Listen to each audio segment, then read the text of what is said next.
Good morning friends, मैं जगमाल फिर से अपनी सक्सेस स्टोरी लेके आया हूँ। आज हमारे साथ अमित यादव हैं जो ग्रुप डी में चयन होकर अपने परिवार का नाम रोशन किया है। इनसे जानेंगे इनकी पूरी जर्नी, इन्होंने कैसे पढ़ाई की, कितने घंटे पढ़ाई करते थे, सोशल मीडिया कैसे इस्तेमाल किया, पूरी इनकी लाइफ स्टोरी आज आपके सामने है। तो स्वागत करते हैं अपने चैनल सबसे बड़ा मोटिवेशन में।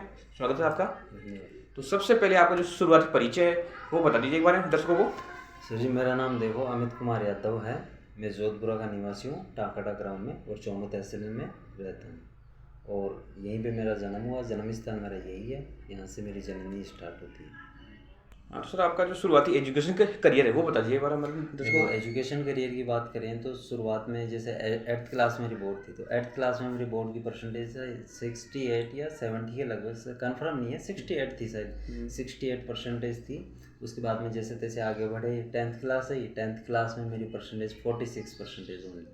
अब 46 परसेंटेज के बाद में जैसे ही आगे करियर डिसाइड करना था, क्या करना है क्या नहीं करना। 10th क्लास के बाद में अब सब्जेक्ट चूज़ करने थे, क्या लेना है कुछ पता नहीं था, बच्चे थे, इतनी समझ नहीं थी, क्योंकि समय के अनुसार समझ नहीं आती, और समझ आ जाती है तो मतलब अलग अलग इशू रहते हैं, तो मतलब कोई उसके बाद में डिसाइड किया कि मैथमेटिक्स लें। कोचिंग में गए, सारांश कोचिंग इंस्टीट्यूट है चौमू के अंदर, उसमें गए। जाने के बाद में पता चला, हाँ मैथमेटिक्स की क्लास में बैठे, समझ में नहीं आया फिजिक्स क्या होती है, केमिस्ट्री क्या होती है, मैथमेटिक्स क्या, कुछ भी समझ में नहीं आया, कुछ भी, सब ऊपर के। और वो था ना अंदर से भी लेना, तो क्योंकि उस मतलब ऐसी साइकोलॉजी हो जाती है ना, समाज की भी आजकल साइकोलॉजी बन रही है, आर्ट्स में क्या है, आर्ट्स में कुछ नहीं है, ऐसे बोलते हैं ना। तो साइंस लेना था, मतलब टोटल मिला कि ये था साइंस फील्ड में जाए। साइंस ली 12th में, और 12th में मेरी परसेंटेज रही 52, ओनली 52 परसेंटेज। उसके बाद में फिर UEM, university of engineering management, Udaipur mode है, इसके अंदर मैंने बीटेक में एडमिशन लिया। फर्स्ट सेमेस्टर दिया, वहाँ पे पेपर बैक रह गए, वो भी मैंने छोड़ी, क्योंकि इंग्लिश मेरी बहुत वीक थी, मुझे पता नहीं था कि इंग्लिश में चलती है बीटेक, जानते नहीं, समझते नहीं थे ना, इतनी समझ नहीं थी। वो बीटेक भी छोड़ दी। उसके बाद में आए चौमू के अंदर विनायक PG कॉलेज है, वहाँ से मैंने कॉलेज की BSc, और BSc में मेरे शायद सेकंड ईयर में पेपर बैक रह गए थे। उसके बाद में फिर दोबारा से दी, BSc फाइनल की, BSc में सेकंड डिवीज़न पास हुई, और 12th में 52 परसेंटेज थी। इसके बाद में कंपटीशन क्षेत्र में उतर गया। तो सर आपने ये जो ग्रुप डी का फॉर्म है ये कब आया था, कब इसका फॉर्म भरा था आपने? ये भरा था मतलब स्टार्टिंग 2019 में। स्टार्टिंग 2019 में आपने। तो इसके लिए कौन कौन सी बुक्स लेके आए, कैसे इसकी पढ़ाई की आपने? देखिए, इसकी पढ़ाई के पीछे ना बहुत मतलब पीछे की कहानी, थोड़ा पीछे जाता हूँ तो 2018 से, मतलब यूँ समझो आप कि 2016 या 17 से मैं कंपटीशन क्षेत्र में उतर गया था। तो समझ नहीं थी, मतलब समझते नहीं थे ना कंपटीशन में पढ़ना कैसे। मेन चीज़ ये नहीं कि आप कंपटीशन में उतर आए, किताबें ले आए, ढेर कर लिया, पढ़ रहे हो, ऐसा नहीं है। मेन चीज़ ये है आपको पढ़ना कैसे है, क्या चीज़ पढ़नी है, ऐसा कौन सा मैटर है जो आपको सिलेक्शन दिलवा सकता है। तो वो एक समय के साथ और एक ऐसे लोगों के साथ रहने से पता चलता है जो मतलब ऑलरेडी पहले सक्सेस हो चुके हैं, उनसे पता चलता है कि अपने को क्या पढ़ना है, वो क्या नहीं पढ़ना। तो जैसे चौमू के अंदर बहुत सारी कोचिंग है, वहाँ से कोचिंग भी की, जाते थे आते थे, बस ऐसे पता नहीं था कि क्या पढ़ना है क्या नहीं पढ़ना, बस जो कोचिंग वालों ने पढ़ा दिया वो पढ़ लिया। उसके बाद में कुछ घर पे आके जो बुक थी वो निकाल ली, और उसके अलावा कुछ नहीं। तब उन चीज़ों सिलेक्शन वाले मॉडल नहीं था, पता नहीं था, पता भी तो मतलब जैसे लॉकडाउन सबसे बेनिफिट और सबसे बढ़िया चीज़ आई थी लॉकडाउन के अंदर ऑनलाइन एजुकेशन आ गया था। ऑनलाइन एजुकेशन ने सब कुछ बदल के रख दिया, क्योंकि जैसे ही ऑनलाइन एजुकेशन आया उसके बाद में पता चला कि यार हमें पढ़ना क्या चाहिए था और पढ़ाया हमें क्या जा रहा है। वे एक चीज़ होती है ना कि आप वो कुएं के मेंढक वाली कहानी, उसके लिए वही समुद्र है, बाहर निकल के देखो ना पूरा संसार है। तो वही है ऑनलाइन एजुकेशन, जैसे ही आया फिर पता चला कि अपने को क्या पढ़ना चाहिए क्या नहीं पढ़ना चाहिए। राकेश यादव का कोर्स खरीदा, राकेश यादव से मैथमेटिक्स सर से उनसे क्लास ली, और साइंस फील्ड के हम थे। तो साइंस में तो ये है कि या तो आप क्लास ले लो या खुद नोट्स बना लो, या 10th 12th NCERT, 8th 9th 10th NCERT से कर लो, क्योंकि साइंस में उससे बाहर कुछ ही नहीं जाता। तो वो साइंस उससे पढ़ी, मैथमेटिक्स राकेश यादव सर से पढ़ी, और कुछ बुक्स निकाली, राकेश यादव सर की बुक्स निकाली, उन्हीं से ले लेके और फिर सबसे प्रॉफिट वाली चीज़, इस जो ये वैकेंसी थी इसके अंदर 4 साल का गैप लग गया कोरोना की वजह से। वो कोरोना वाला टाइम था, उसमें मैंने अच्छी पकड़ कर ली, उससे पहले कुछ नहीं था, उससे पहले भी कुछ नहीं था। जैसे ही कोरोना आया उसमें मैंने इतनी अच्छी पकड़ करी कि सेल्फ स्टडी, मोबाइल फ़ोन से यूट्यूब पर क्लास, और सबसे बढ़िया चीज़ ये उत्कर्ष चैनल वालों ने चला रखा है कुमार गौरव की क्लास करंट अफेयर्स की, वो मैंने डेली करंट अफेयर्स की क्लास की, वो मेरे लिए सबसे बेनिफिट साबित हुई। और अच्छे मतलब यही रहा कि मतलब अच्छे से पढ़ाई करो और कुछ तो पूरा दिन का जो शेड्यूल होता था आपको, उसमें पढ़ाई कैसे करते थे? कितने घंटे लगभग आप पढ़ाई कर लेते थे इसमें? देखिए शुरुआत से मैं कहीं लाइब्रेरी नहीं गया पहली जगह में ना, और उसके बाद में जैसे ही मैंने लाइब्रेरी में एंटर किया मुझे ऐसा लगने लगा कि यार मेरे को मतलब जेल में फांस दिया गया हो, क्योंकि बाहर घुमा हुआ बंदा जिसको ये पता नहीं कि क्या पढ़ना है क्या नहीं पढ़ना। लॉकडाउन के अंदर लाइब्रेरी सब बंद थी, बस एक मकान अकेला कमरा उसके अंदर फ़ोन।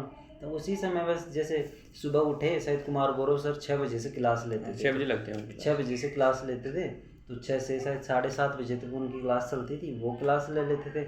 उसके बाद में उठे, चाय वाय पी और नहाए धोए, नहाए धोने के बाद में जो भी मेरा शेड्यूल था, जैसे मॉर्निंग में मेरे को जो अच्छा लगता था वो मॉर्निंग में ऐसी चीज़ें पढ़ो जो सीधा माइंड में जाए, सीधा माइंड के ऊपर जाए।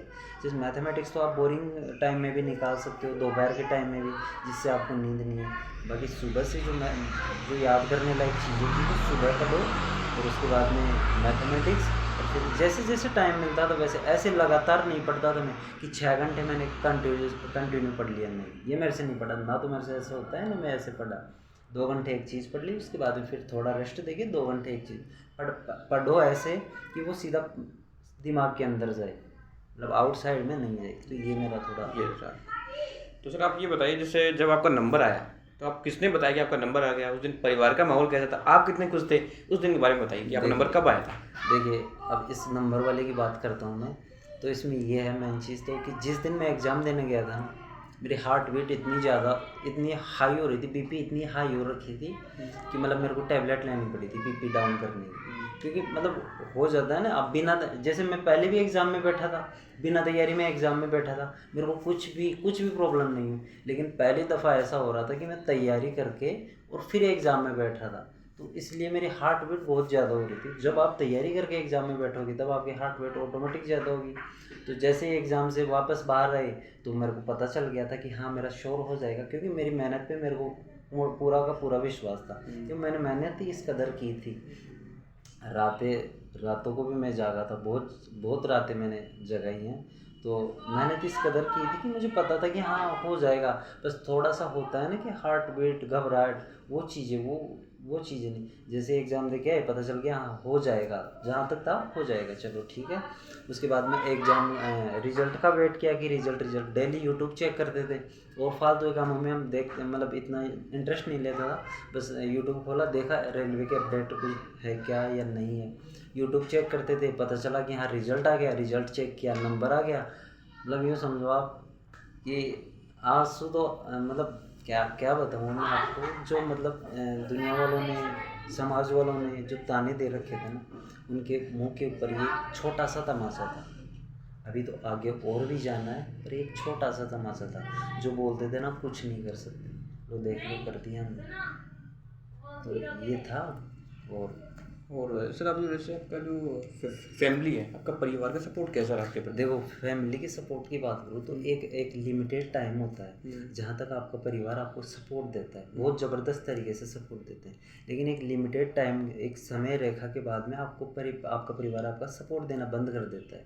और ये होना भी चाहिए, क्योंकि अगर आपका परिवार आपको फुल सपोर्ट देगा तो आप कुछ नहीं कर पाओगे, दुनिया नहीं देख पाओगे, दुख नहीं देख पाओगे, दुख क्या होता है। तो एक लिमिटेड टाइम तक मेरे परिवार ने मुझे अच्छा सपोर्ट दिया, अच्छा मतलब बढ़िया सपोर्ट दिया।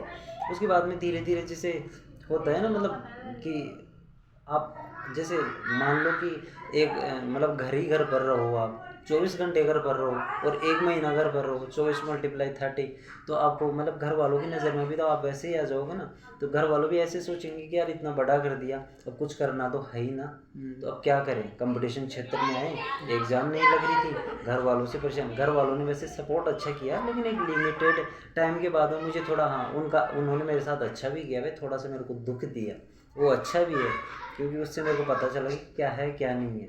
उसके बाद में मतलब अच्छा था घर वालों का ऑल ओवर सपोर्ट। और बाद में तो खैर अब इतना बड़ा कर दिया तो पैरों पर खड़ा तो होना ही। तो सबसे बड़ा सवाल ये होता है कि जैसे आपको ये सब क्यों चाहिए था, ये जो सरकारी नौकरी, ये सब जो जॉब क्यों लगना, ऐसे क्या वजह थी कि आपके अंदर क्या ऐसी आग थी कि आपको जॉब लगना है? देखो जॉब लगने की बात ये थी कि जो मेरे समाज और जो मेरा गांव और जो मेरा परिवार, क्योंकि आपको पता है 46% का बंदा क्या कर सकता है फैक्ट्री में काम, 52% का बंदा क्या कर सकता है फैक्ट्री में काम, यही कर सकता है और क्या कर सकता है समाज की नज़रों में तो यही कर सकता है, इसके अलावा और कुछ नहीं है। समाज वाले ताने क्या कर सकते, क्या करेगा ये। और आजकल तो एक ट्रेंड और चल रहा है शादी का, शादी में आप नौकरी वाला लड़का ही चाहिए। हाँ ये चल रहा है समय बहुत काफ़ी चल रहा है इसे। नौकरी वाला लड़का ही चाहिए, चाहे खुद का लड़का ना बाहर घूम रहा हो पर हमें चाहिए नौकरी वाला लड़का, ये ट्रेंड चल रहा है। तो वही समाज के कूट शब्द जो ये क्या कर सकता है, क्या होगा इनका, कुछ नहीं है। इनके पिताजी के पास भी कुछ ऐसा स्थायी कारोबार नहीं है जिससे ये अपना गुजारा कर सके। और जो अपनों का साथ जी वही होती है ना, एक कहावत तो मुझे बहुत अच्छी लगती है कि हर दुश्मन भी अपना हो जाता है जब पैसा पास होता है, और जब पैसा पास नहीं होता अपने भी पराये होने लग जाते हैं। तो वो सबसे बढ़िया वो चीज़ थी, जो अपने थे ना वो धीरे धीरे पराये होने लग गए। किसी से पैसे मांगे तो नहीं है, पैसे मतलब ऐसा नहीं है कि पैसे लेके बिल्कुल फरार हो जाए, नहीं, पर थोड़ी जैसे मुसीबत के टाइम में थोड़ा पैसा मांग तो नहीं है, अपनों ने मना कर दिया नहीं है। और मतलब जैसे मेरे साथ के और भी थे, वो भी उनकी क्या है बीएससी में अच्छी परसेंटेज थी, तो उनके भी मेरे को ताने मिलने स्टार्ट हो गए, क्या करेगा तू, क्या करेगा बीएससी में सेकंड डिवीज़न, क्या है क्या मतलब। और समाज के ताने इन्होंने मुझे बहुत बुरी तरीके से ऊर्जा दी। यूँ समझो कि मैं डिप्रेशन में चला गया था बहुत ज़्यादा, रातों को नींद नहीं आती थी यही सोच के कि होगा क्या होगा, कुछ ऐसा स्थायी कारोबार तो है नहीं, कोई बिजनेस तो है नहीं जो कि कर लें और गुजारा हो जाएगा। ऐसा है कि जैसे अगले साल कैसे गुजरेगा, ऐसा नहीं है कि जैसे आज खा लिया तो कल का क्या होगा, नहीं, ऐसा है आज खा लिया तो अगले साल कैसे चलेगा अपना का जो भी है घर बार। यही था। फिर पिताजी की जो जिम्मेदारियाँ, शादी, मकान, ये सब चीज़ें होती हैं। हमारे पास कुछ ऐसा मतलब इतना अच्छा कारोबार है नहीं जिससे हम मतलब मीडियम साइज़ की जो लाइफ जी सके। तो यही समाज वालों ने, लोगों के तानों ने, इन्होंने ही मुझे इंस्पायर किया कि कुछ तो करना है। उसके बाद में लगे यार कुछ तो करना है, कुछ तो करना है, कुछ भी हो, कुछ हो। जैसे 4 साल यूँ समझो आप, 2019 में मैंने फॉर्म डाला, उसके बाद में मैंने सिंगल वैकेंसी का फॉर्म नहीं डाला, सिंगल वैकेंसी का, ओनली एनटीपीसी और रेलवे ग्रुप डी। उसके बाद में किसी का भी फॉर्म नहीं डाला। राजस्थान की वैकेंसी निकली, मैंने नहीं डाला। सिर्फ मैंने एक ही गोल बना लिया, लेना है मेरे को रेलवे लेना है। एक समय तो ये आया था कि घर वाले ये भी कहने लगे थे कि क्या करने में है, क्या करने में है, कुछ और किसी वैकेंसी का फॉर्म लगा और उसकी तैयारी कर। मैंने सिर्फ एक ही चीज़ कही थी, ये भर्ती चाहे 4 साल में हो चाहे 5 साल में, मुझे इसमें एक सीट निकालनी है और मुझे इसी की करनी है। और मैंने यही सोच के तैयारी की थी कि ये मेरी लास्ट एंड फाइनल भर्ती है, इसमें मेरे को सिलेक्शन लेना है, या तो लेना है या तो इस बार या उस बार, बस 2 ही डिसाइड किए थे मैंने, और उसके अलावा कुछ नहीं। तो सर आप लास्ट में बताइए कि जैसे काफ़ी युवा तैयारी कर रहे हैं सभी एग्जाम्स की, तो उनको क्या करना चाहिए, वो कैसे अपनी तैयारी करें, कैसे अपने को टाइम टेबल बनाएं, कैसे कौन कौन सी बुक्स लाएं, कैसे किस प्रकार की तैयारी करें वो। देखिए तैयारी की बात मैं बताऊँ, तैयारी तो ऐसा है, सबसे आजकल जो मतलब प्रेजेंट टाइम में सबसे गंदी चीज़ आ गई, एक तो मोबाइल, सबसे बहुत गंदी चीज़ है। आप मोबाइल को, मैं आपको प्रैक्टिकल करके बता रहा हूँ, आप मोबाइल को 2 घंटे रेगुलर चला लीजिए, आपका माइंड सिक उठ जाएगा। और मैं बता रहा हूँ इस मोबाइल को देखने से ना आपकी याददाश्त, जो आपकी सोचने की पावर और याददाश्त जो शक्ति है ना, वो बहुत डाउन होती जा रही है धीरे धीरे। आजकल युवाओं ने देखा है, नए नए ट्रेंड चल रहे हैं, कोई क्या बना रहा है, कोई क्या बना रहा है, बनाओ, हाँ उनसे भी कमाई हो रही है, कमाने वाले कमा रहे हैं, लेकिन जिसके पास तजुर्बा है वही कमा रहा है, जिसके पास तजुर्बा तो है नहीं और उस चीज़ के अंदर वो घंटे 2-2 घंटे वेस्ट कर रहा है, तो वो तो फिर बिल्कुल मूर्खता वाली बात हुई ना। तो मतलब युवाओं से यही कहना चाहता हूँ कि सबसे पहले तो अपना टाइम टेबल ऐसा शेड्यूल बनाइए कि एक मोबाइल चलाने का भी एक आपका अच्छा टाइम हो।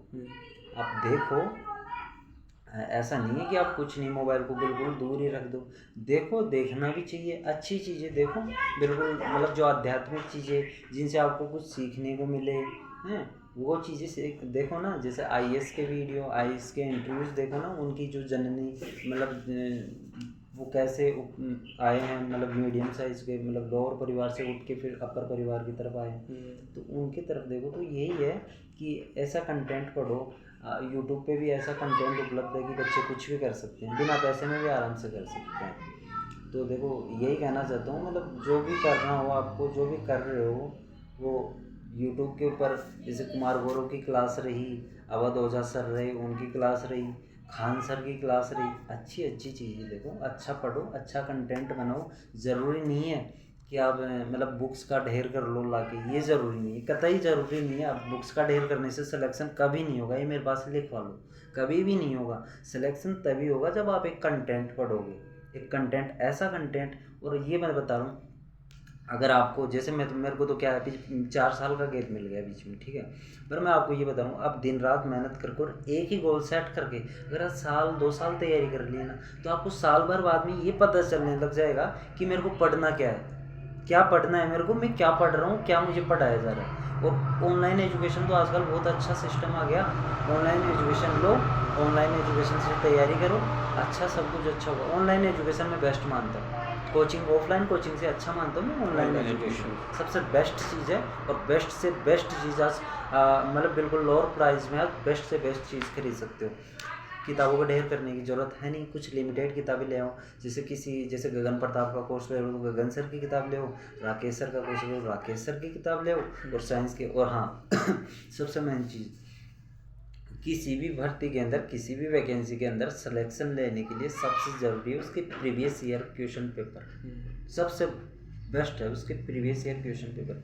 क्योंकि जैसे आप प्रीवियस ईयर क्वेश्चन पेपर लगाओगे, आपको पता चल जाएगा कि क्या मुझे पढ़ना है, किस टाइप के क्वेश्चन आए, एग्जामिनर किस टाइप से पूछ सकता है, ये सबसे बेस्ट चीज़ है।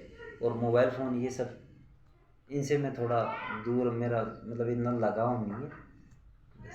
उसने बताया कि एक गोल सेट करें, अपना कंटेंट अच्छा रखें, लगातार तैयारी रखें और लक्ष्य बनाएं कि बिना लक्ष्य के आपको सफलता हासिल नहीं होगी।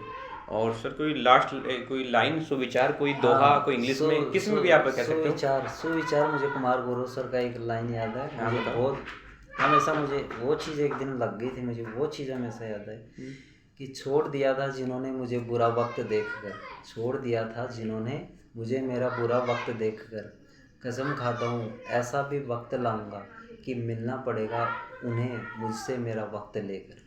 ये मुझे सर ने सबसे बहुत अच्छी लाइन बताई, गौरव सर की एक लाइन थी, मैंने बहुत अच्छी बताई। मैं उम्मीद करता हूँ कि जो भी देख रहे हैं वो सर से प्रेरणा लेंगे और अपना जो भी गोल है उनका आगे के लक्ष्य और तय करेंगे अपना। लास्ट में अपने चैनल सबसे बड़ा मोटिवेशन की तरफ से सर को एक छोटा सा उपहार, छोटी सी भेंट।